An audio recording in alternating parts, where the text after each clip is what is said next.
This is the Graceful Atheist Podcast. Welcome to the Graceful Atheist Podcast. My name is David, and I am trying to be the Graceful Atheist.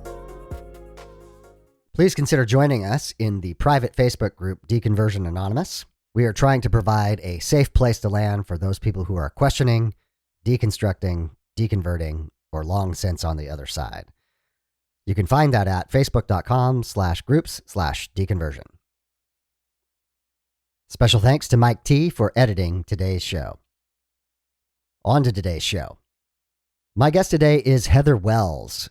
Heather has written a book entitled Trustworthy, A Journey from American Christianity to Freedom. Heather tells the harrowing story of getting married early due to purity culture in what was ultimately a fairly loveless marriage. She struggled with poverty as well as being a part of a very cultish church in Texas. But it is ultimately a story of hope. It is her struggle to come out of that by educating herself, building a career, and finding actual love and partnership. Here is Heather Wells to tell her story. Heather Wells, welcome to the Graceful Atheist Podcast. Thank you. Thanks for having me. So, Heather, you have written a memoir called Trustworthy, A Journey from American Christianity to Freedom. Mm-hmm. And without giving it away, I will just say this is a harrowing tale. It's funny to hear that because when you've lived it, you assume that your own life is ordinary and it's not interesting to anyone else. But several people have, expressed a lot of interest in my story, which is, to me, baffling because it was my life. I lived it, right? Yes. Well, we often, begin with what your religious tradition was growing up. So we'll start there, and then basically you'll be telling the story that is the book. And so let's begin with what was your life like as far as faith was concerned when you were younger. So I was born into a Christian family. My father was Church of Christ, originally non-instrumental, but that evolved over time. We moved around a lot because he was in the Army. Okay. And so I didn't really have a place that I would call my hometown, so to speak.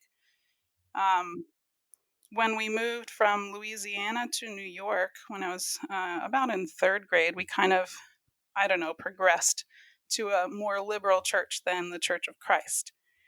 And then growing up as a teenager, I guess my form of rebellion was that I went with my boyfriend to a more Pentecostal Christian church. Okay. So, quite a rebellion, yes. There's a bit of a breadth there. Yeah. So, the very conservative Church of Christ where, girls don't wear pants to, I moved to New York and now I can wear jeans. And then, beyond that, I can go with my boyfriend to this church where they have like a drummer. It was right. just great. Okay. That was kind of my form of rebellion. But I would say that growing up in that Christian faith and in my family, I felt as though I had a very happy childhood, which I know not all former Christians can say. Mm-hmm. So having that happy childhood, I guess, more ingrained me in the faith, if that makes sense. Because I saw my parents being happy and raising happy children and, having a fulfilled life. I thought, well, that's probably the footsteps that I should follow as well. Mm-hmm. Yeah. It worked for them. Why wouldn't it work for me? And I also have a stubborn nature to begin with. So it was a little harder for me to let go of the Christian faith over time.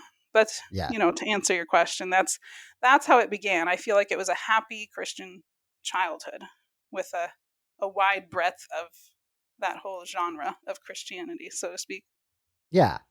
And we'll probably say right here that, your parents were very supportive throughout the process, but they also put a little bit of burden on you that is part of the story. Is that accurate?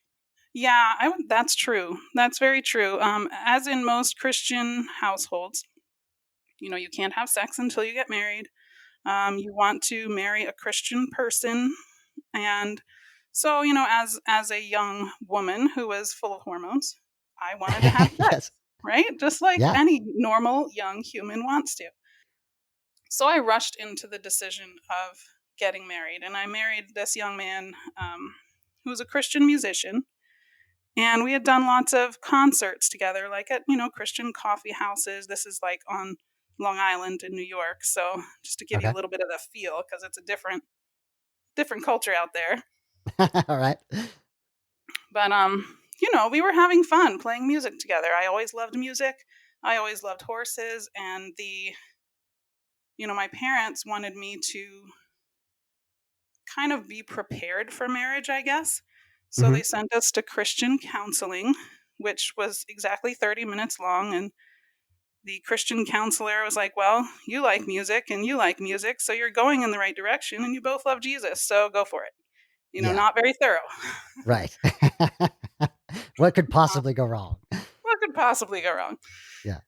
Um, and they sent us to a Christian conference on marriage, and they were never the type of parents to sit down and talk with me about personal life. That was kind of expected, that the church did that. The church would teach you about sex, and the church would teach you about relationships, and the church would teach you what the proper roles were in life. That was always kind of the church's role. My mom didn't sit down with me and talk about those things. Okay. So, All right. So I imagine sex was never discussed, is what you're kind of saying oh, here. absolutely not. Even, and I hope this isn't TMI, but my mother didn't even tell me about women having periods. That came from Okay. school. So it was just very platonic, which to me at the time was normal. That was my family. Of course, it's normal. Yeah.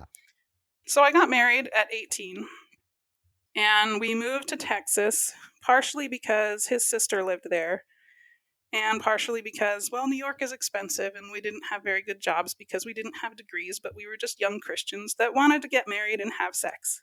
Right. So we Yeah. did. Okay. Okay. And I go into this a little bit in the book, but um, the sex was really awful, and I regretted. I kind Mm. of regretted getting married, Yeah. but I didn't know that I could do anything about it at the time. It's like, Right. well, I did this next step in life, as I've been told. You meet a Christian husband, you get married, you have children. That's what women do, and I never really.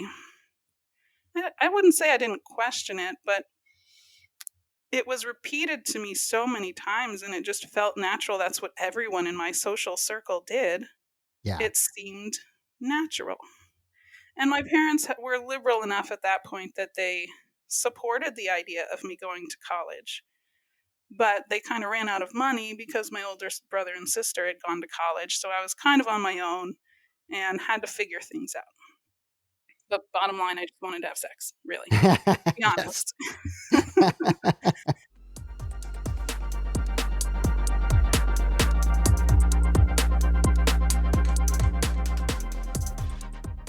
So first of all, I'm sorry. The sex being bad, of all, waiting for that and then having that experience be terrible. But also, I'm interested in the culture shock of going from Long Island to Texas. What was that like? So honestly, for me, it was probably not as big a deal as it was for my then husband. Um, since I was an army brat and I had moved around a lot, and I had lived in Germany and Houston and Virginia, and I moved around a lot. To me, moving wasn't a big deal, but my then husband was in the same house from birth until the day we got married. So he only knew Long Island culture. So I would say it was a little harder for him, but there were definitely some things that I did not expect in moving to that far south Right. in Texas. It was very remote. There were many people in the county that we moved to who had never left the county, which as an army rat was baffling to me. I was like, how do you not Yeah. leave your county? So, and neither of us had ever intended to go into ministry.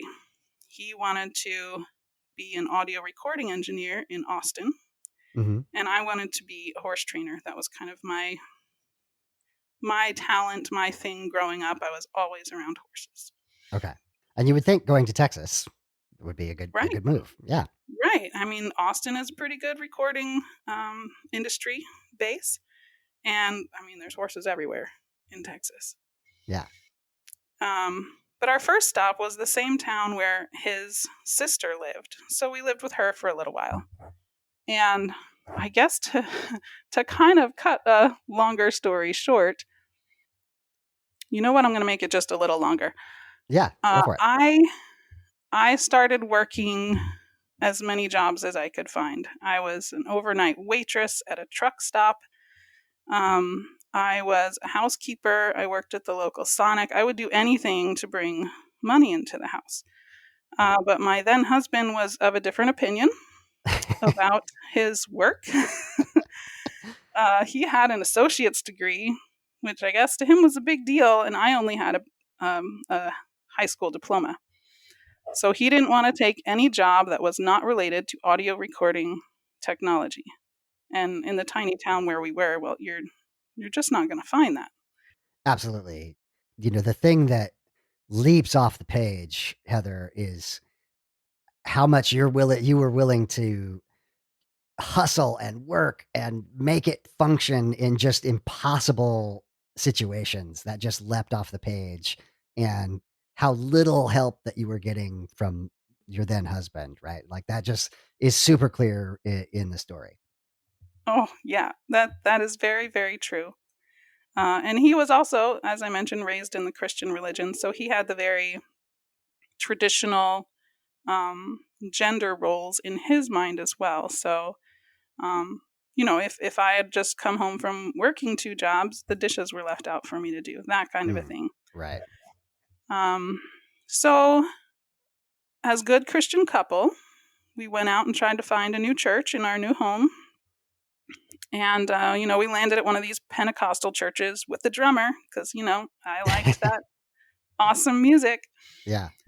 And we stayed there for a little while, and it turned out that their music minister was leaving. And I don't blame him. Looking back, I Right. don't Hindsight. blame him. In hindsight, it makes perfect sense. But at the time, their music minister is leaving. My current husband will not work, and they're going to offer him a little bit of money to lead worship. Well, yeah, I want him to do that. He's got to do something Right. Right. to support the family. I mean, my father, when I was growing up, he worked several jobs too. So I guess in a way, maybe I was emulating my father Mm-hmm. in my actions as you observed them. My father worked nights. He would work whatever shifts necessary. If we needed more money, he would pick up a shift at Domino's. He would work. Yeah. And my mother stayed home.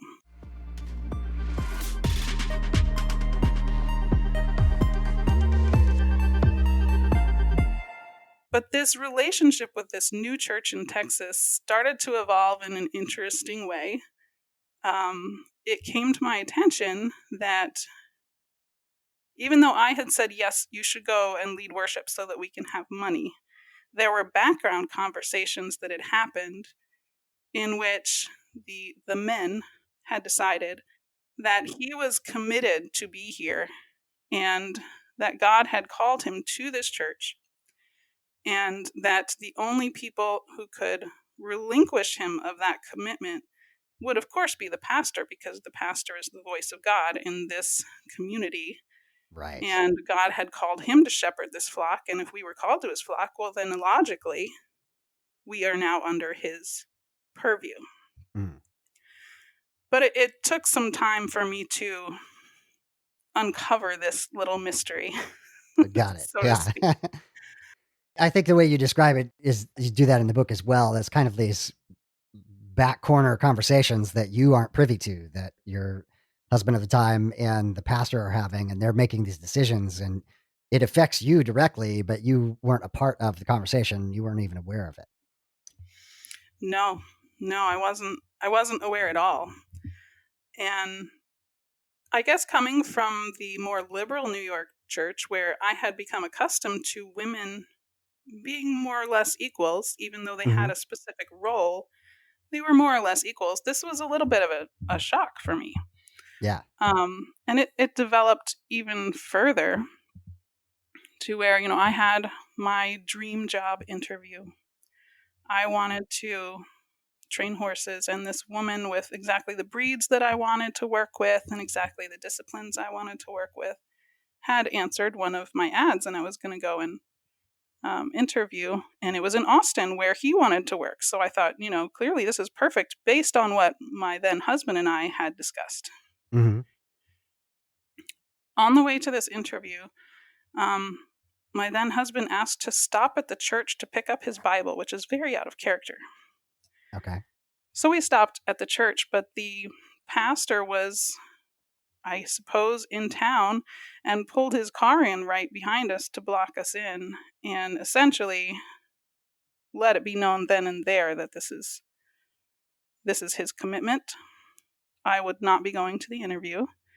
And again, this Wow. conversation was between the men. I mean, I don't think any eye contact was given to me in this Mm-hmm. conversation where the men were deciding my fate.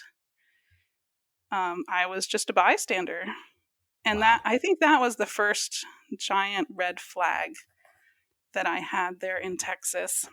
Yeah. That, I'm not at all seen as an equal. And I think my husband has kind of, um, he's just gone along with this idea that he's called here and my job in life is to support his calling. Whereas when we got married, it was, he's going to be an audio recording engineer and I'm going to be a horse trainer. Well, that agreement had been nullified completely. Yeah. So that was a giant red flag. And, from there, I still tried to trust God. I did not like the people. Mm-hmm. I did not agree with everything they believed, but I still tried to trust God. Because again, that's how my parents had walked their lives, and they seemed very happy in doing so. And I remembered, my parents used to host meetings in their home, and women would talk about, the difficulties of marriage and how you had to kind of compromise sometimes. And I thought, well, maybe this is a compromise. I don't know. Maybe I'm going through a hardship and I need to be strong. So, through several incidents like that, I tried to trust God and I prayed a lot. People say God is the only one who can change a man's heart.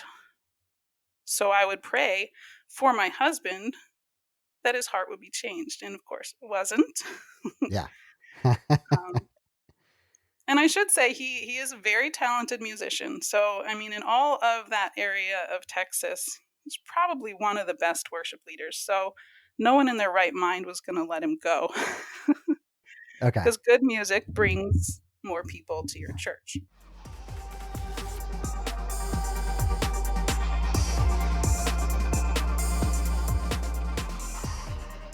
And then the other detail is the strain and difficulty of poverty. So that the church is not paying him much at all, right? It's basically a token amount of money. It's not enough for you and your family. All Right. the while you're hustling again, you're taking every job you can take. Yeah.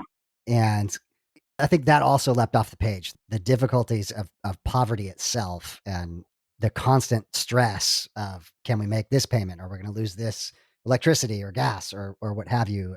It seemed like you were juggling all of those things for a very long period of time. Yes, absolutely. We were in Texas and under that church for 13 years total. Mm.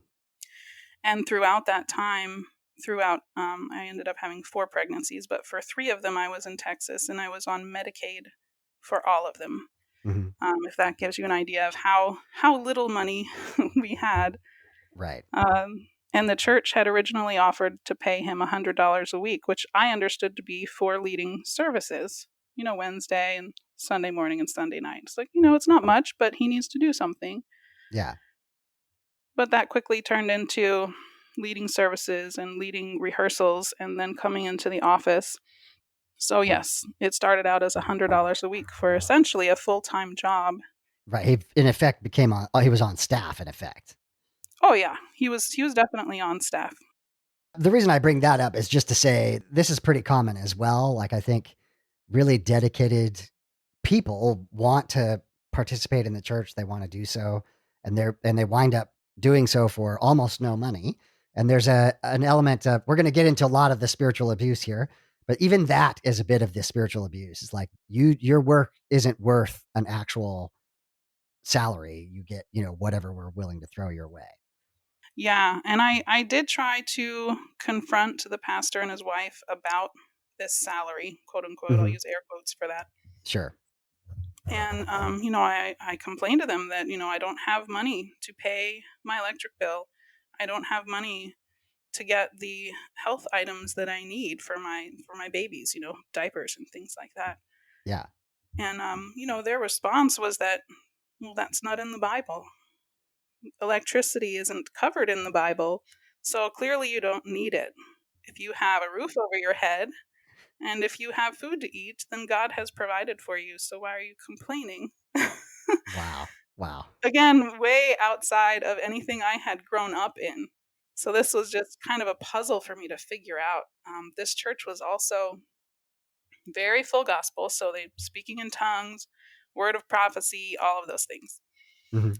So it was very common for my then husband to be called up front for a word from the Lord about how he was called to this place and called to serve these people and how God was pleased with his service. I was not called up very often, but when I was, it was to reconfirm my gender role, which was, you are a mother raising children for the glory of God, and you are supporting your husband's ministry. And that was the only value seen in my presence. At least that's how I interpreted it.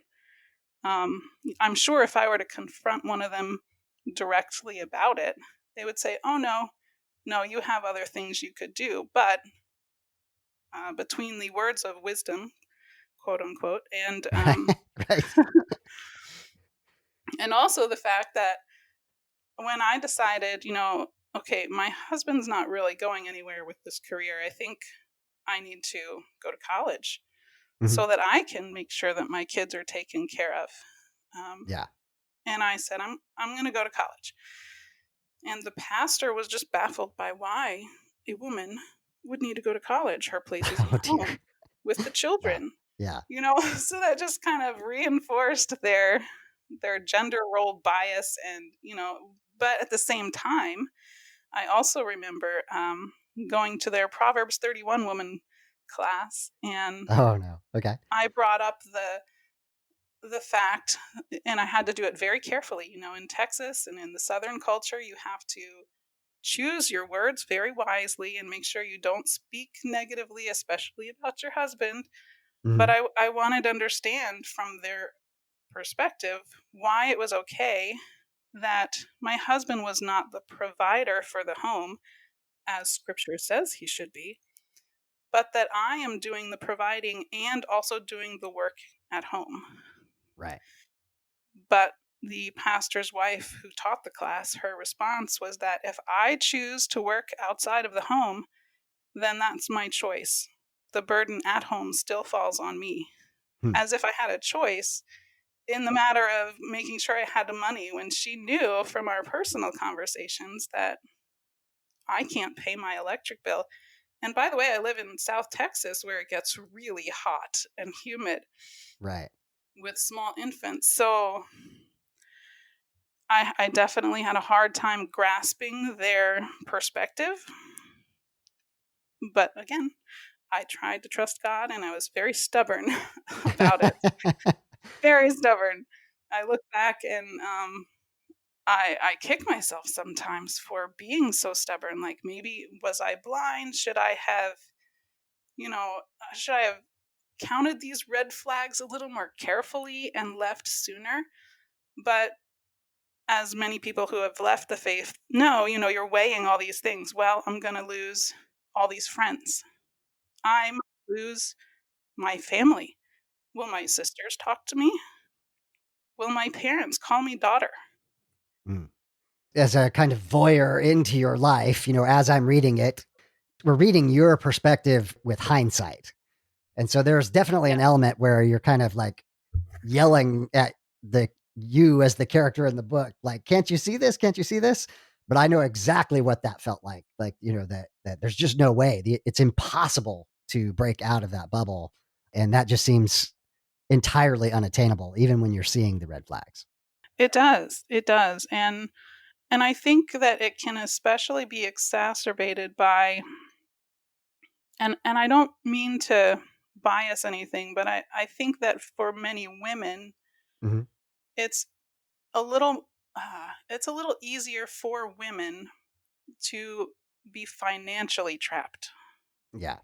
especially coming from the Christian background where training in other skills is not always encouraged for women. So what else are they going to do? I mean, like you said, I was hustling, but I was not getting paid very much for housekeeping and waitressing. And if you are to leave that bubble, then you have to pay childcare on top of that. Right.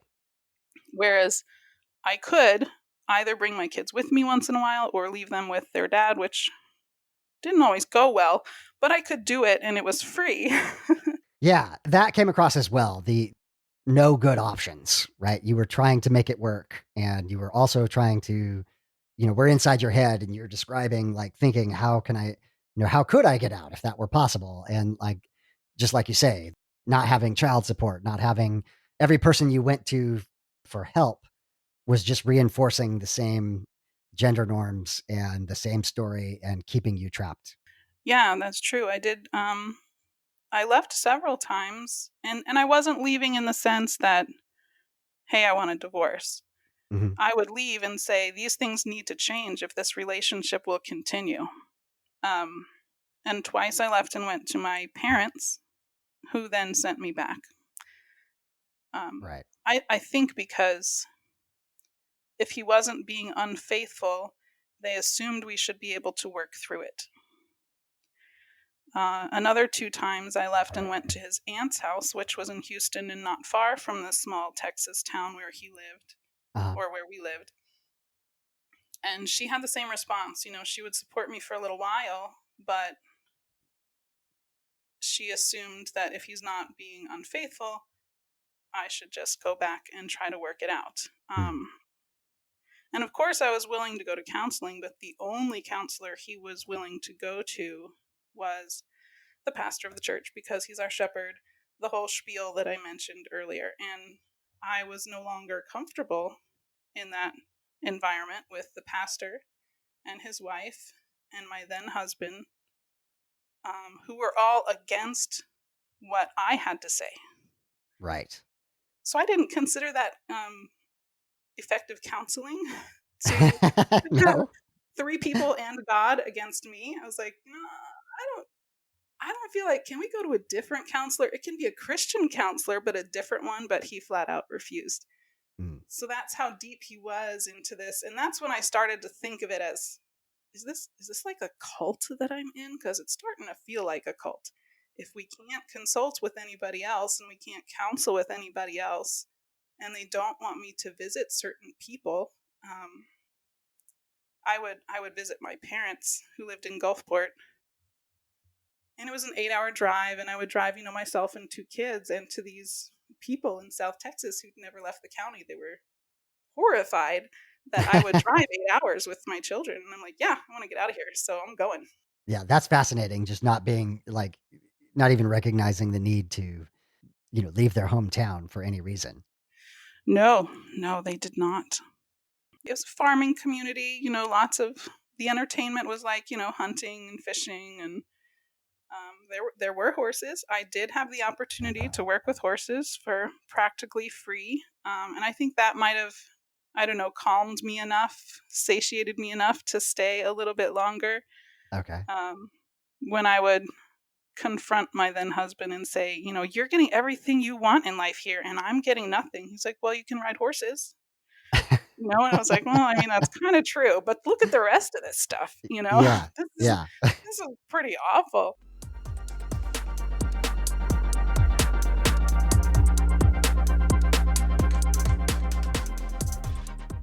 But we did have a couple of major incidents that I guess, I don't know, sealed the deal for me. Okay. I did, through a random string of events, end up with several horses of my own that I was breeding, and I was teaching some kids some lessons. And part of this was enabled by the fact that his mother had moved to Texas and bought a large piece of land. I couldn't afford the land, but my parents helped us buy a mobile home on the land. So, getting back into the poverty, this is how poor we are. I have to ask my parents at like age 30 to help me buy a mobile home, which just seems crazy when I'm working 3 jobs and he's working one. Something's off. But we had this land, and I essentially exchanged favors for these horses, or I seemed to be talented with quote unquote problem horses, so people would practically give them to me, and they're like, I can't do anything with it, you do something with it. Okay. So I had several horses. One was a stallion who I needed to bring to shows in order to make sure that his stud fee could be increased. If he wins shows, then I can increase his stud fee and thus increase my income. Right. So we went to a show near a place where my parents had a home, since I couldn't afford a hotel. Everything was planned around the budget. And we did great at the show. I mean, we were qualifying for championships and all kinds of things. But the kids had come the last day with my parents and my then husband, and one of my children fell through the bleachers. He was age 4 at the time, and smacked his head on the concrete, and we ended up going to the hospital. Oh, wow. So he ended up with an 8-inch crack in his skull, which for a 4-year-old is quite large. Yeah. And the doctor said he was lucky to be alive. So this show had taken place in Arkansas. And we lived way south in Texas, south of Houston. So it was a pretty decent distance. So while we were in the emergency room with my child, the first thing that my ex asked was, can you go and ask your dad if I can borrow a vehicle? Because I need to get back for church. Wow. Yeah. So that's when I was like, okay, his priorities are out of whack. I am nowhere on this list. And the kids are just like, hey, I'm a Christian dad. Check it out. Check out my badge. I have a wife and kids, and I'm doing the Christian thing. Yeah. So I think that's really when things started to, I don't want to say fall apart for me, because really things got better. Maybe I should say, in a very Christian way, the scales fell off of my eyes at that point in time. And I began to just see things for what they were and not calculate anymore about finances and relationships and what I thought I knew. And I realized that I'd been praying for so long, but there had never been an answer. Yeah. Now, if I went and talked to the pastor and his wife, they might say, well, maybe God's answer was no. Or maybe his answer was, you need to wait. Or maybe his answer was, you're going through a trial and this will make you stronger. But at this point in time, my patience for that kind of circular logic was gone. Yeah. Especially for a mother, I think, your child almost died. So that logic it's just not going to cut it. Yeah, that almost implies God caused that kind of thing. And yeah, that's just unacceptable. Right. And was I doing anything wrong? No, I was trying to support my family. Mm-hmm. It wasn't even like, I'm doing this as a hobby and just for fun. I was trying to do this for my family. So he did not end up going back to lead worship. But that didn't matter at that point. The question had been asked. The ranking had been revealed. Yeah, priorities. And I was done. I was like, things need to change or this is over. And I began expressing that and doubled down on my college for sure, because I still in my mind assumed that my way out, as you put it earlier, Mm-hmm. was I need to get a degree and a job and be able to support all of us on my own, not my husband, myself and the children Yeah. on my own, because I don't see this changing at all. So yeah, I doubled down on my college, and my mother was very supportive of that. She helped to pay for some child care while I went to college, helped with cars and things like that. So they were very supportive in terms of, I guess, building me up to support myself. Yes. But, like I said, I had left and they sent me back. When I got married, my father had told me there's no such thing as divorce.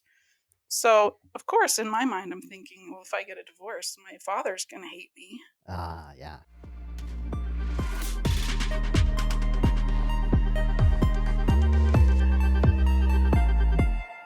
I had several very difficult conversations with him because I guess I had learned that I can't leave and expect him to change. The pastor is certainly not going to help me in any way, whether it's counseling or, trying to motivate him.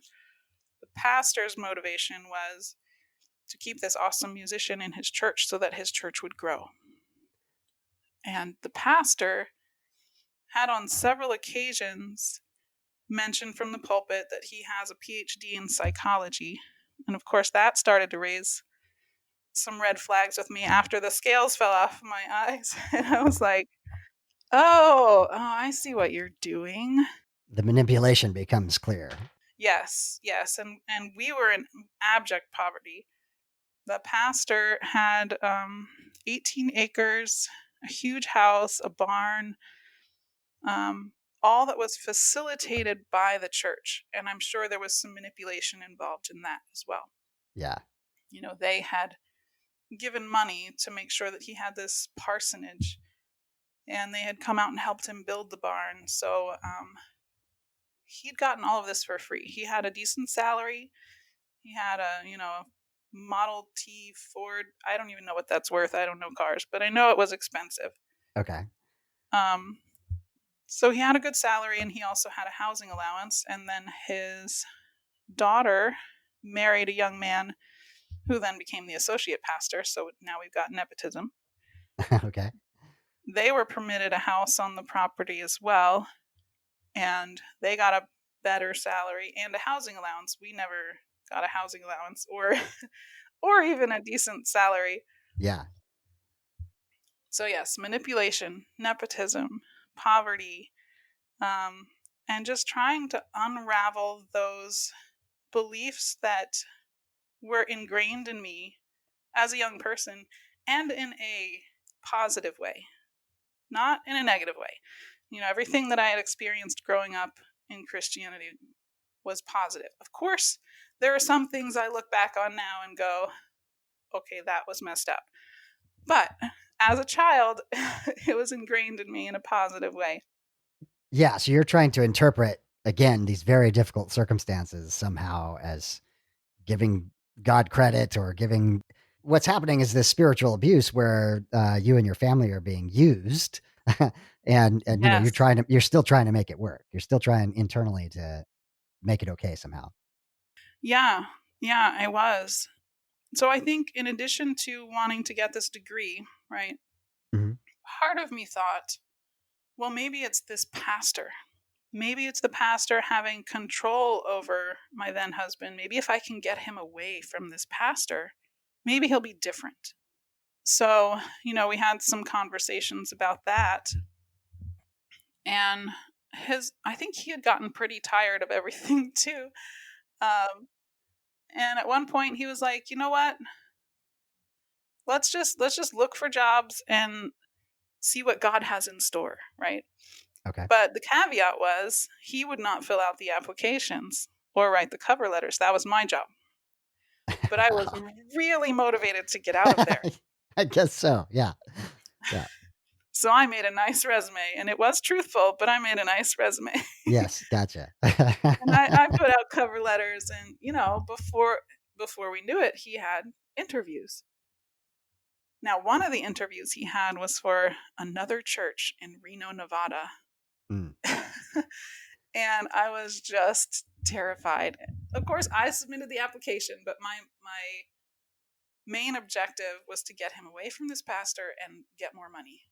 Right. And what's on his resume, right? Lots of church work. So he had this interview with Reno, Nevada over the phone, and I guess I was going to try praying one more time, basically that he didn't get the job. Yeah. Yes. I don't think it was the prayer that worked, though. Yeah. And in that moment, I think this is kind of the realization is dawning on you, right? That you really don't want him to get that job. Did you equate that just to the church work, or were you equating that to your relationship with God in general? How did that pan out? Oh, wow. That is a very good question. I knew that the fact he was having an interview with this church made me sick to my stomach. Mm. Yeah. And I had to kind of wrestle with that and determine why. I believe at that point in time, I was questioning God to the point that I knew I did not want to be in ministry because I never wanted to be in ministry. But basically, Not my yeah. life could not be in the ministry in order for me to figure this out. Yeah. Okay. There were a couple of other jobs that were applied for, like focused on the family. And all of these, I was like, oh, that just puts a pit in my stomach. Yeah. I don't want to have to wear this facade anymore. So then I had to recognize and admit to myself that all of this was a facade. Because Mm. I had said that to myself. I don't want to wear a facade anymore. So I don't want him to work for these companies. No, I just admitted that it's all a facade. Right. So I did overhear in this interview with Reno, Nevada. They had asked him some questions about the leadership in the church, and it kind of went awry. And I think Okay. they kind of figured out that he was in one of those churches, you know. Got it. Yeah. So I'm pretty sure that's why he didn't get the job, and it had nothing to do with me saying a prayer. So thankfully, the job that he did get was just like pulling wire for government buildings in Virginia. I was like, yes, that's perfect. Let's do that. Because, well, number one, we have friends there. He needs to learn some work ethic. Uh-huh. It comes with a salary and health benefits, which we had never had before. Oh, wow. Yeah. I was pregnant with my fourth child and had never had health benefits before. Wow. So, yes, we accepted the job, and I had to do all of the moving myself. Again, I was highly motivated. Right. But you were pregnant at the time and doing it by I yourself. was. Yeah. I was 7 months pregnant. I had broken an ankle and had screws put in, so I had a rocker boot on Oh, at the wow. time as well. So I didn't know I was pregnant at the time when I broke my leg, just in case Okay. anyone's thinking I did anything crazy while I was pregnant. It was a long surgery and recovery, so Yeah. I didn't know I was pregnant. I broke my leg, and now I'm 7 months pregnant in a rocker boot, cleaning out a mobile home in Texas so that I can just leave. Yeah. And nobody from the church came to help. Mm.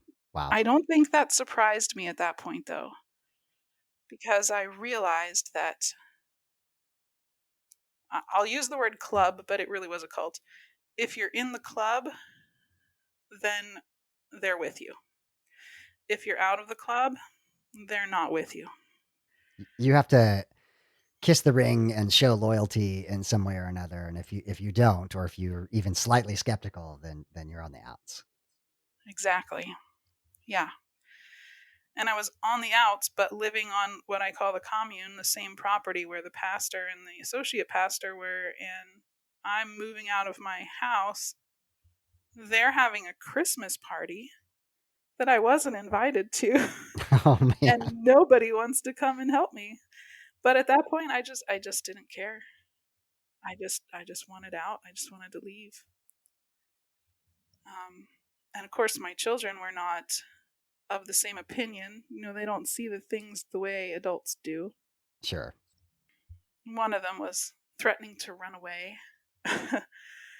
So to him, it was like just this dark time where he has to leave his friends and everything he knows. And for me, it was just like, I finally get to leave this place. I thought this day would never come. Yes. So, and then my father again was very, very supportive. I think if he didn't have to work, he would have come and helped me pack. He did come and help me pack the last of it, which all had to fit in a 14-foot stock trailer. So there was a lot of downsizing happening. Right. But he came and he made sure everything was covered and kept dry, and he helped me drive. And my parents have always been like very supportive. Yeah. And they still are. So he helped me drive from Texas all the way up to Maryland. The job was in Virginia, but we had friends who had a house in Maryland, and they were like, you can stay there for a while. That house was to me like a mansion, like coming from a single wide trailer in Texas where like the fire ants and the mice can get in to that. Yeah. No, seriously, like if it rained really hard, fire ants would be in my closet. It was terrible. Man. Yeah. And you also described just you kind of juxtapose your child's experience of driving away and your experience of driving away. And like for you, it was just freedom. You were ready to go. Yes. And poor thing, he just had tears running down his face. He was so sad. And so I'm trying to be compassionate towards him, but I'm like celebrating inside. Yes. Yeah. But you'll be glad to know that since then, I have brought all of my kids back there. I think there was a funeral. I don't remember why we went back there. It was not for fun. Right. But we went back there, and my son at the time was like 18 or 19. He was like, Mom, this place is weird. I'm so glad you got us out of here. Yeah. So, as a mom in that moment back then, it was hard, but it's just so wonderful to see now that he gets it. Like now he It was definitely the right choice. Yeah. And they know a little bit about the history with that church. Not a whole lot. Okay. Well, now that they're getting older, my oldest is now 24 and has a copy of my book, so I guess he knows like everything. That would be real interesting to hear his perspective, I'm sure. Yeah, I asked him to have his wife read it first, just in case anything was a little too much. Yeah. Did not want to know this. Right? Yeah. I was like, why don't you have your wife read it first? She's interested anyway. Yeah. She's great. So we did. We got to Maryland, this wonderful house we were living in, really good friends, and we were not in ministry. Okay. Which gave me some space. Yeah. I did still have this like questioning in my head, like, well, maybe it was the people. Maybe I should still try a different church and trust God. Maybe it was just those people. Those people were doing it wrong. But I refused to enter ministry or volunteer or do any of that. I was like, I got to figure this out, because what was that pit in my stomach? Anytime I thought about working for a Christian organization, what was that about? Right. And why haven't I had any prayers answered? Like, does God not care about me? Is there no God? Like, which is it? So we tried a couple of churches out there. The first I felt was, it was like low-key, pretty mainstream, but it was all a facade. And I could see that. Like, just walking in and talking to people, I was like, I know that facade because I've worn it. So you can't really put it past me. Yeah. Right. And then we tried a Messianic church, which was very different. And I kind of had fun there, because they would let you debate. They would let you say, I don't think prayer works, and we're going to talk about it. More honesty. Yeah, lots of honesty. I didn't really see the facade there nearly as much. Mm-hmm. Once in a while with a few people, sure, but I appreciated that I could talk to people honestly. And really, I don't know that there were very many other places I could do that outside of when I took college classes. Those were my two places that I felt like I could speak honestly, Mm-hmm. which is very few places for a person in their, entering their middle age life, that you've always worn a facade for church. You've always worn a facade for, high school. Most people do. Um, so the Messianic church and going to college were just eye opening for me. The scales had fallen off, and now I get to learn.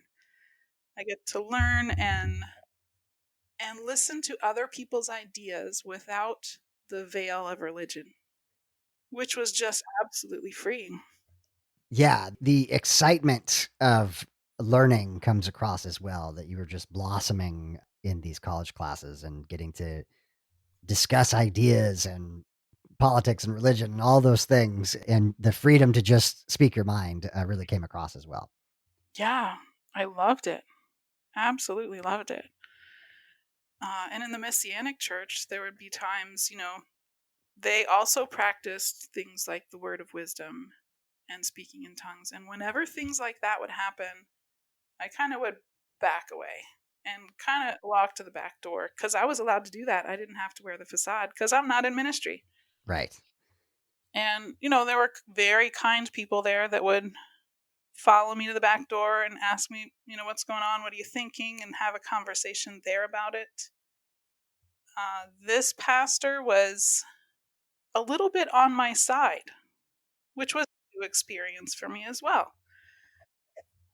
He would bring my then husband into the office and be like, look, man, you're not holding up your end of the deal and you need to go to work.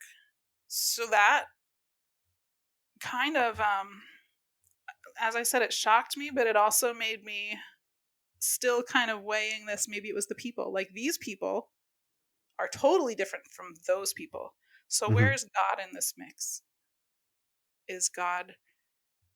Does he want a personal relationship with me, really? Because it seems like if he did, then people wouldn't matter. Like, if God has this plan for my life and I'm just, quote unquote, with the wrong people, why should that get in the way of an all powerful God? That doesn't really make sense. Yeah. So, yes, I'd been able to express my ideas freely. I've been able to debate a little bit. I've been able to drop the facade and be honest with myself as well as other people. And now I'm looking at the entire history. Well, if God couldn't help me when I was with the wrong people, and God can't help me when I'm with better people, Mm-hmm. and if people shouldn't matter at all, then where's God? Is there a God? I mean, my parents still had a very happy Christian marriage, but I had had a totally different path. And I wouldn't say I blame it on the marriage. It was just the course of that my life took that made me go, I don't know if God's in the mix at all. Right. Maybe everybody else, like my mom, had happiness. So maybe that caused her to assume that God was blessing her. I don't know. I'm just speculating what my mother's role or her life trajectory might have been. But mine was different. My childhood was God is wonderful, follow Jesus and you'll be happy. But after I was married and tried to do those things, life did not turn out the same way for me as it had for my mother. And I guess I should call myself lucky for that. Because if I had had a happy marriage and everything went well like it did for my mother, then I never would have challenged the ideas that I was brought up in. Mm-hmm.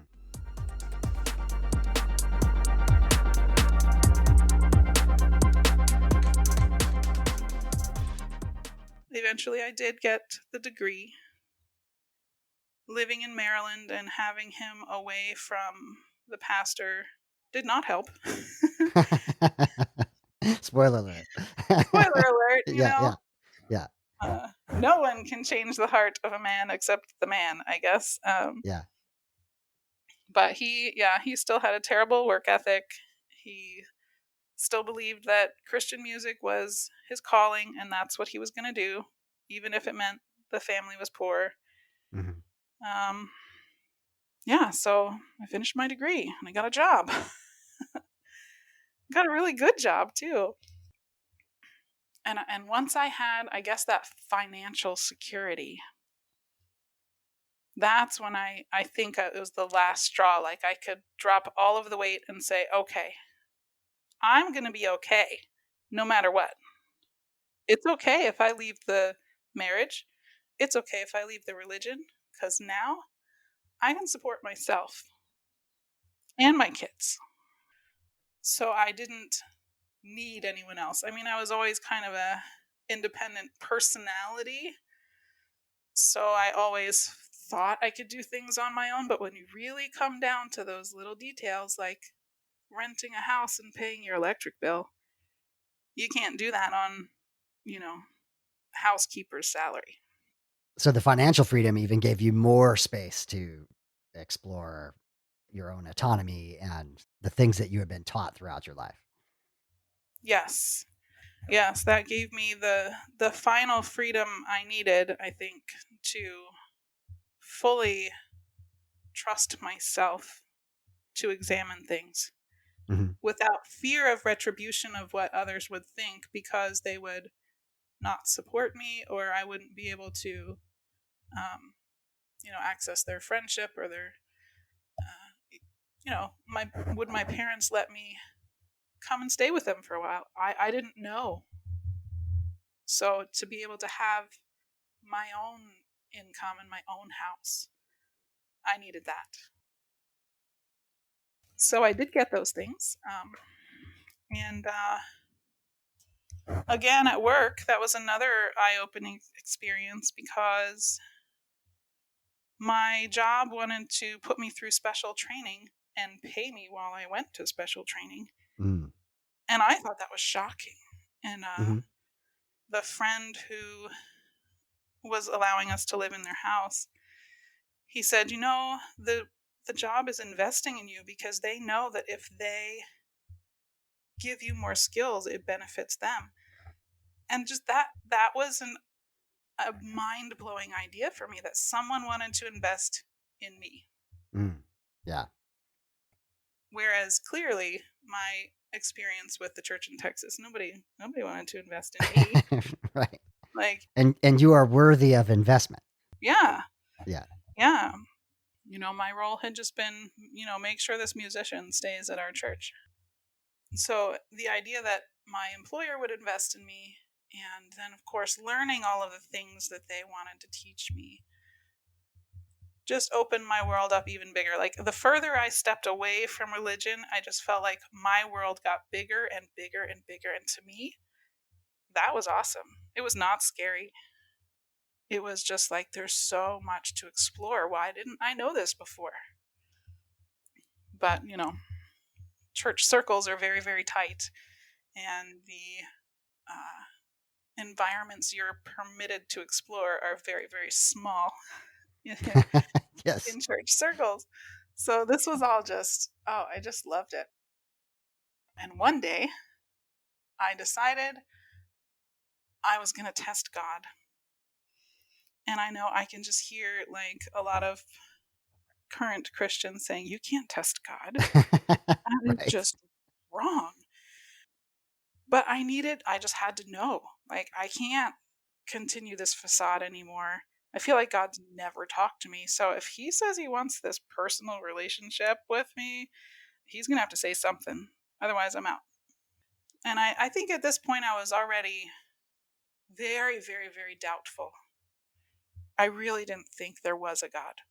But I just had to do this like one last test just to be sure before I would just say I'm an atheist. And I knew all of the quote unquote rules that Christians have. maybe not in all circles, but the ones that I came from, like, you can't pray for $1 million. You can't pray something that's going to change someone else's life to benefit you. Mm. There's all these rules about what you can and cannot pray for and expect God to answer. But all I wanted was like, hello. Right, Like, right. Yeah. The bar I, is set pretty low. Yeah. yeah, Yeah. that's all I wanted. Like, Yeah. Christianity is all about this relationship, right? If you can't talk to somebody, then you can't have a relationship. So this is my test. Either you say something to me or I'm out. Yeah. And if God can't care enough about me to say something to me, then why continue? Right. So yeah, I did. I set the bar very, very, very low. It was like, I work in an office now. God, if you're there, have someone leave an orange sticky note on my computer tomorrow. And people leave sticky notes on my computer all the time. It comes in like a pack of 4 colors. It's like a multiple choice test, right? 25% chance. Yes. Pretty easy. Yes. So tests like that. And, clearly God never responded. Like, God wasn't there. God didn't talk to me. I'm like, okay, that's it. I'm done. I am not doing this anymore.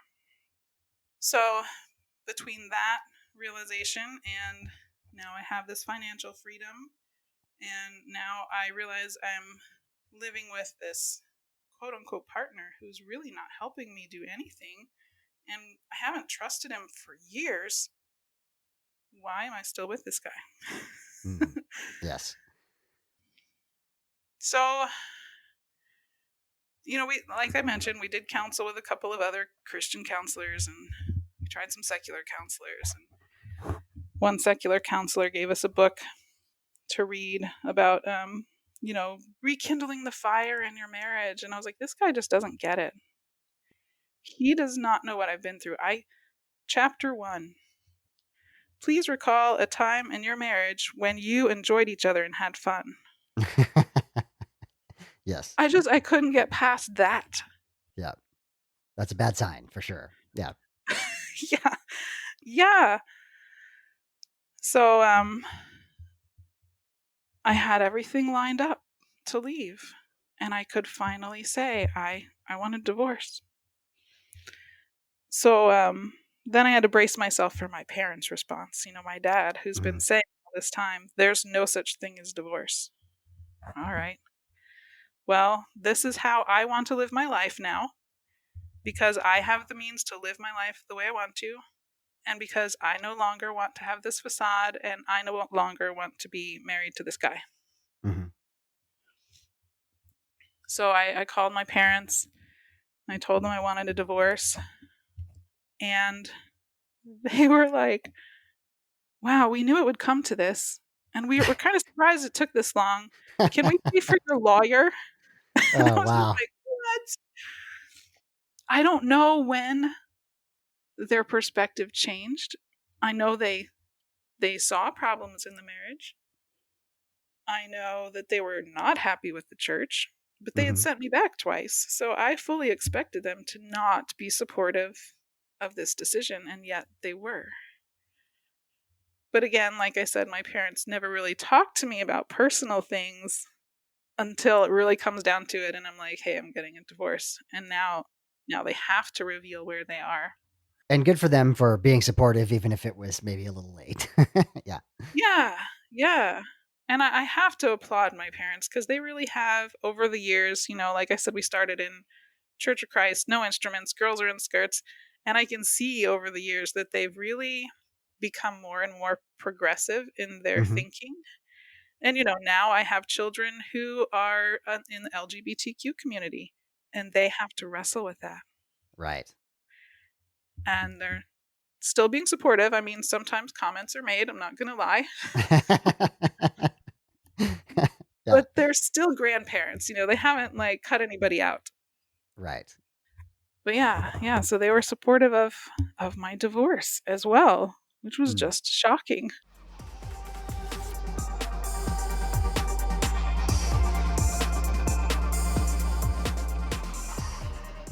So my employer was then not only willing to invest in me for training, but I was given the opportunity to go for a master's degree, and they would pay me to go to classes twice a week instead of work. So my tuition was paid for, my salary was full. Like, it was an opportunity I could not pass up.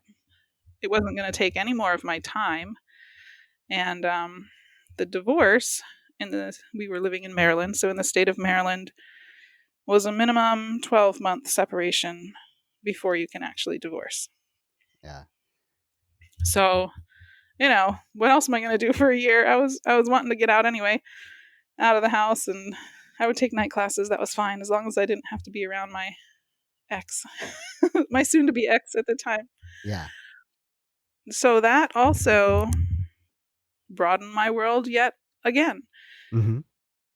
And as I mentioned about the counseling sessions that we had, where the secular counselor wanted me to think of a time when we were happy together, I realized that, like, I felt as though there had been no relationship really for at least a decade at this point. I wasn't in love with this guy. I didn't trust him at all. I had no reason to trust him. It was really just a legal obligation, and that's it. A legal obligation, and then we have these children who call him daddy, and that would make me sad for them to say, "Where's my daddy?" Yeah. But while I was in my master's classes, I became attracted to one of my professors. Scandalous. I know. Two Yeah. adults attracted to each other. That's right. Yes. Full-blown How adult. terrible. Yeah. Yes. And the attraction was mutual. Yeah. And it was just a really weird place, because now I didn't have God's rules to deal with, but I did have society's rules. And society's rules say a professor and a student should not be romantically involved. Yeah. However, my life story said I haven't been able to trust another person and connect with that person. And when I say intimately, I just mean like conversationally intimately. Mm-hmm. Yeah. In decades. Like, why should I not permit myself this opportunity just because of society's rules? Mm-hmm. So now I'm becoming more rebellious, right? Forget God's rules, forget society's rules. Yeah. Yeah. I'm just going to break them all, right? Yeah. Yeah. So we did. I mean, since we were separated at the time, we weren't allowed to be in the same house at the same time. So my ex had the house mostly over the weekends, and I had it like Monday through Thursday. Right. So I would go and hang out with him over the weekends. And I'm glad that I made that decision to buck all the rules. Uh-huh. Because I so needed the rest from all of those years of working several jobs, raising several kids, trying to make ends meet, trying to fight the pastor and his wife and all of this stuff, trying to figure out if God exists, making sure that the move goes smoothly, all of this stuff for I think it had been 20 years at this point. So 13 years in Texas and another 5 or 6 in Maryland before I was like, that's it, we're done. Yeah, I needed the rest so badly. And when I started to talk to this man, he had been raised Mormon and had left the Mormon faith. So he kind of understood all these weird, ideas that come up once in a while, or memories that come up that you have trouble shaking. He understood those nuances as well. Yeah. Which was so helpful to me. But he would also, so we could talk together. I would get naps, which I'd never really gotten before. He would cook me food. Yeah. I got to drink wine, which was not permitted before. Yes. So I was just living the life on weekends, all of course very secretive, but I'm not ashamed of that. And you had a true partner for the first time in your life, someone who was supporting you and actually cared about your needs and not just their own. Yeah. Yeah. I mean, I would, of course, out of habit, sometimes fall into gender roles. And he would be like, "Why are you doing that? You don't have to do that. Mm-hmm. I can do that just as well as you can do that. So why do you assume it's your job?" So, he had to like talk me out of, coax me out of these ideas that had been ingrained in me for so long. Even though I knew in my mind I disagreed with, for instance, gender roles, the habit was so ingrained because it was taught to you, first of all. And then, even as an adult, when I was frustrated with it, it was expected of me. So I did it anyway. So I hung out with this guy, stayed in his apartment for a while, you know. Yeah. Um, and I really, it surprised me too to be in a relationship, because before I met him, I was just like, men suck. I don't want anything to do with men. I have this job, I have a salary, I can do it on my own. I don't need a man. But as many people have experienced, sometimes you meet just that right person and you can't talk yourself out of it exactly. So I was in it, and I was in it for good. But he's still, we're still together. We're married now. Yeah. We Congratulations. Yeah. Oh, thank you, thank you, Yeah. thank you. We really, honestly, tried to avoid the convent of marriage, because neither of us are thrilled about the concept in general. Okay. We were gonna just have like power of attorney done, and a few legal documents that would make sure that we could take care of each other. But we both had pretty bad experiences with marriage Mm-hmm. and didn't really want to go there again. But the reason we did was because, oh, as you might expect from a very religious ex, when we were going through the divorce, he insisted that we put in this clause that there could be no overnight visitors of the opposite sex Oh, wow. while you had the children. So, Wow. like, we're having this domestic partnership, and he's helping me with the kids, and my ex absolutely objects. And he's like, "I'm going to come and take the kids in the middle of the night. You're breaking the law." Yeah. Christian kindness is not happening anymore. Yes. So, yeah, we just went to the courthouse, and we were like, "Well, I mean, we're going to be together anyway. I guess we'll just go get the paper, even though we don't like it, just for legal reasons, really, is what it came down to. It was just legal protection." So yes, I'm married to that lovely man now. He still cooks for me. He still feeds me lots of wine. So That's awesome. That's awesome. I'm doing well. Yeah. Yeah.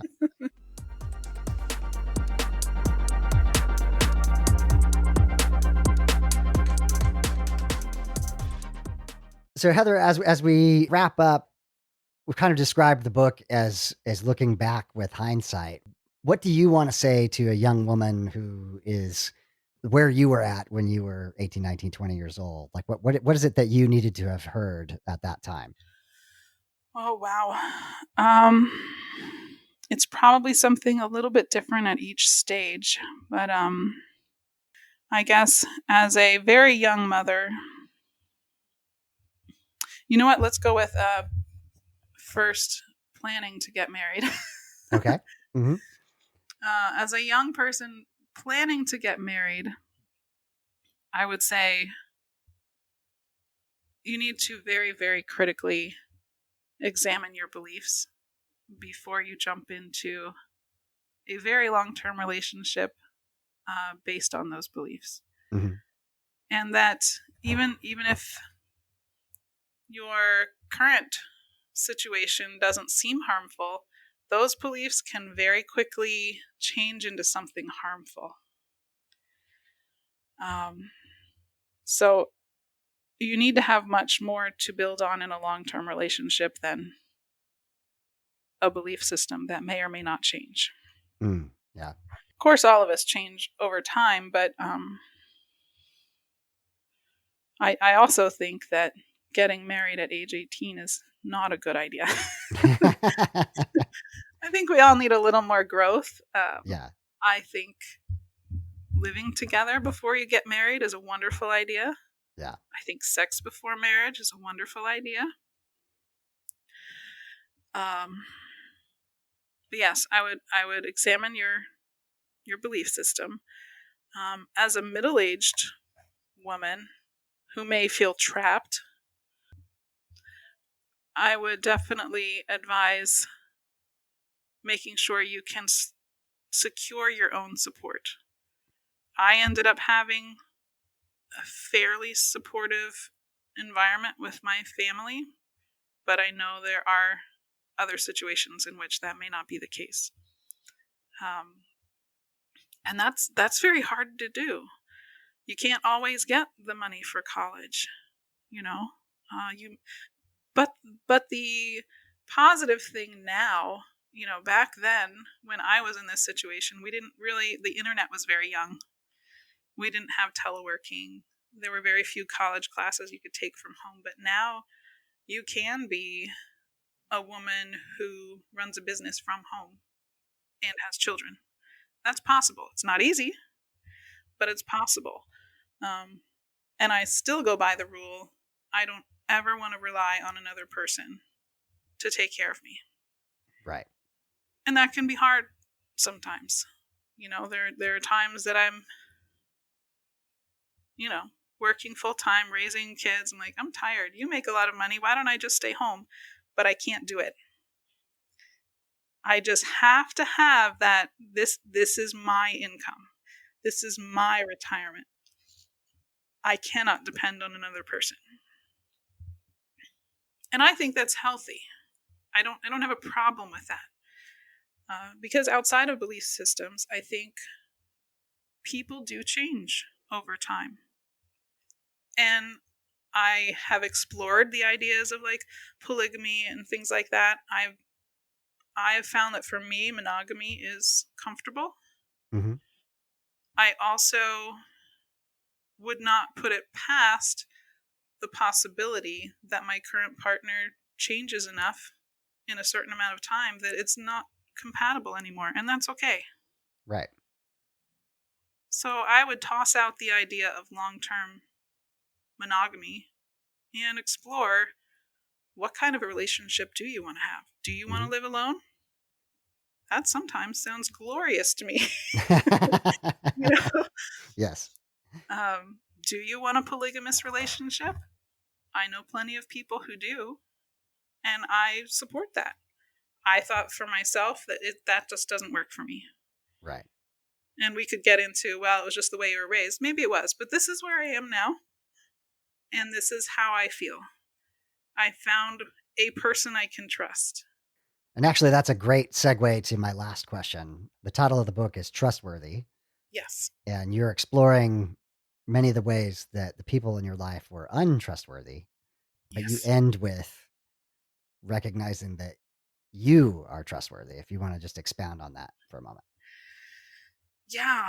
Now that I look back, I realize how much of, when I had these questionings in my head, I would instantly refer to what someone else had said, what someone else had taught me, what the Bible said, or, what Pastor so and so said that God said, And I think that Christianity often teaches you not to trust yourself. Mm-hmm. Yes. So I was leaning on all of these other people and then in scripture and imaginary persons, and then realizing that all of those were just straw or imaginary or whatever you want. They weren't there. That was nothing to lean on. Why was I leaning on those things? And I could also recognize there had been times in my life when if I had trusted my gut, things would have worked out better. Right. And I could also identify times in my life when I did trust my gut and things worked out better. So, the cover of the book, Love, I had a gentleman from France do that for me, and it kind of calls me back to this one moment. So, as I mentioned, my parents lived in Gulfport, which was hit very hard by Hurricane Katrina. Mm-hmm. And there were all these trees lining the beach. And Hurricane Katrina pretty much killed them all, but some of them were just these stumps. They were not really trees anymore. They weren't going to grow, but they were there, and they were, I don't know, stick it up. And some artists came down and they carved these stumps into beautiful wood sculptures because they would have been too hard to pull out of the ground. They were very deep rooted. And I remember visiting my parents after Katrina and after these sculptures had been made, and just looking at them and thinking, that's how I feel. Mm-hmm. Like, I feel dead inside. But that doesn't mean it's the end for me. Like, I can still be something, even if all of this other stuff has happened to me. I'll just be a second, sorry. That's okay. Yeah.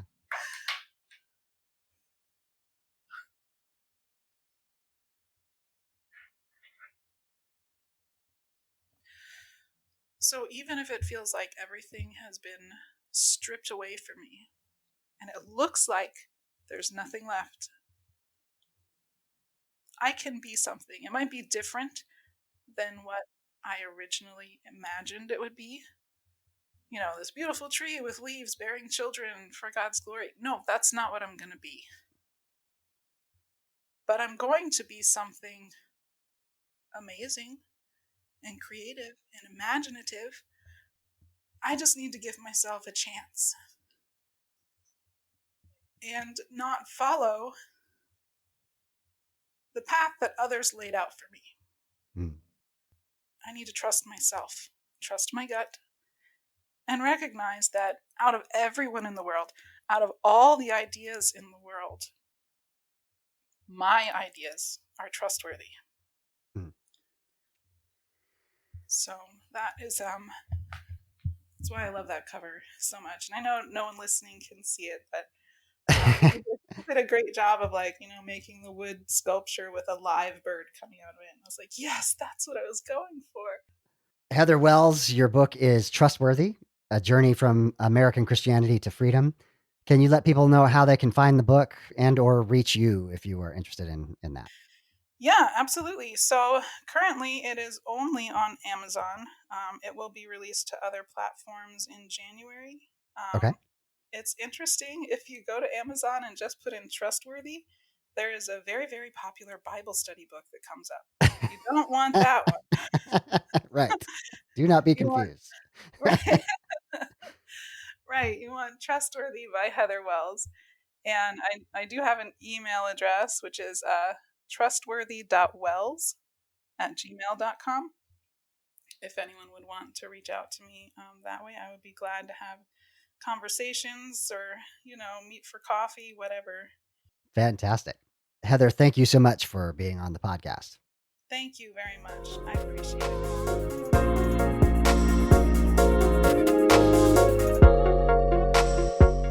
Final thoughts on the episode. Wow, that is an incredible story, and Heather tells it so well, both in the book and in the interview that we just had. I'll be honest with you, I get asked to read books all the time, and I am pretty skeptical when I start out. And I was gripped by this story from the first chapter.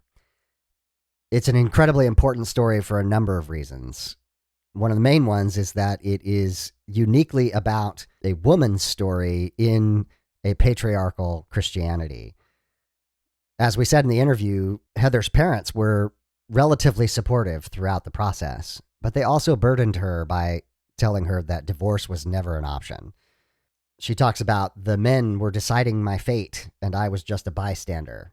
She also says it's a little easier for women to be financially trapped, especially coming from the Christian background where training in other skills is not always encouraged for women. So what else are they going to do? Even though Heather was ambitious and interested in education, and she ultimately wanted to have her own career and was struggling to accomplish those things, she was being put in a box and not let out. The other incredibly important part of her story is the religious and spiritual abuse of this cultish little church. I really appreciate Heather talking about the scales fell off my eyes and I began to see things for what they were. She began to see the manipulation of particularly the pastor, but that specific church and the wider church in general. You can see the motivations for the spiritual abuse. In her former husband's case, it was because he was a musician. In her case, it was to keep her quiet so that she didn't take her husband somewhere else. I'm incredibly inspired by Heather's growth in learning to trust herself. Ultimately, this is a story about all of the untrustworthy people in her life, the people that she went to for help. She was honest with them, and they gave pat answers and temporary help. Unfortunately for Heather, she had to do things on her own. And boy, does she. From beginning to end, she is hustling, making things work in the most extreme and difficult circumstances. But it is inspiring to hear that Heather learned to trust herself. Another quote of hers, even if it feels as though everything has been stripped away from me and it looks like there's nothing left, I can be something. I'm going to be something amazing and beautiful and imaginative. I just need to give myself a chance. And the title of the book is Trustworthy. And the last line of the book is, I have the freedom and confidence to call myself trustworthy. So it really is the story of her learning to trust herself, even though, as she says, Christianity often teaches you not to trust yourself. The book is Trustworthy, A Journey from American Christianity to Freedom. It is available on Amazon. We will have links in the show notes. I want to thank Heather for being on the podcast, for telling her story with such honesty, and you heard the emotion there at the end, even after all these years, of how powerful it was for her to learn to trust herself. Thank you, Heather, for inspiring us. Thank you for giving people hope who feel trapped. And thank you for writing your story and sharing it with us on the podcast. The Secular Grace Thought of the Week is about escaping abuse. The second your cognitive dissonance breaks and you are able to admit to yourself that you're in an abusive situation. As I said to Heather, one of the interesting aspects of reading her story is this is her telling the story with hindsight. And so there are moments in which you are kind of yelling at the page, yelling at Heather, like, get out, get out. And it seems so obvious in all of this hindsight. But the honesty with which Heather tells the story, you can remember that you feel trapped. You feel like there's no way you could leave that scenario, that situation. And the message I want you to take away from Heather's story today is similar to our deconstruction process when we begin to admit to ourselves that maybe everything we've been told is not true. For some people who find themselves in abusive situations, there might be a moment where they are honest with themselves. Maybe they can't even tell another human being, but internally they recognize this is abuse. Whether it is physical, sexual, spiritual, religious, and even in the case of former guest Alice Gretchen, she talked about being in a very cultish acting group. It doesn't have to be about religion. You can find yourself in an abusive relationship, a secular setting, a religious setting, in any setting. Once you begin to recognize this is abusive, work towards escaping. Reach out for help. In other words, don't stay in an abusive situation any longer than you have to. And once you have recognized it for yourself, be honest with yourself and don't let go of that. That's the power to trust yourself and to get out. All right. As always, we have some amazing interviews coming up. Next week, we have the guys from Beyond Atheism, Nathan and Todd. They have a fantastic podcast I want you to check out. They are part of the Atheist United group. They definitely take an introspective approach to what it is like to be an atheist and what our atheist community is like. After that, we have Arlene interviewing a couple, Ben and Ange. And after that, we have Jessica Moore, who will talk about purity culture and her own personal experience. Until then, my name is David, and I am trying to be the graceful atheist.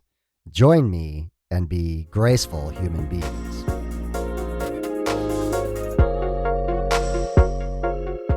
Time for the footnotes.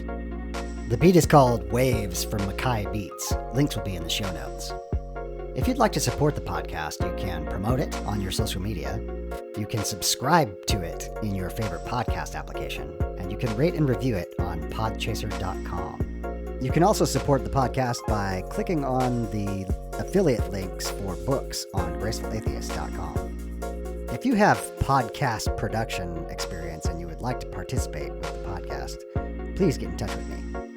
Have you gone through a faith transition and do you need to tell your story? Reach out.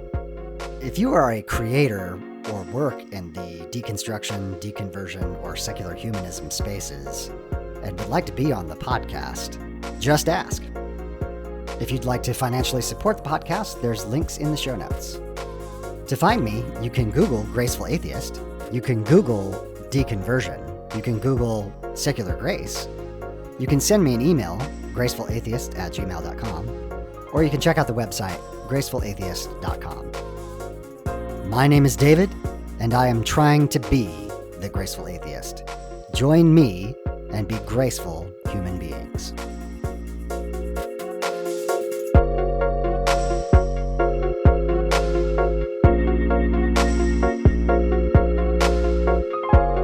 This has been the Graceful Atheist Podcast.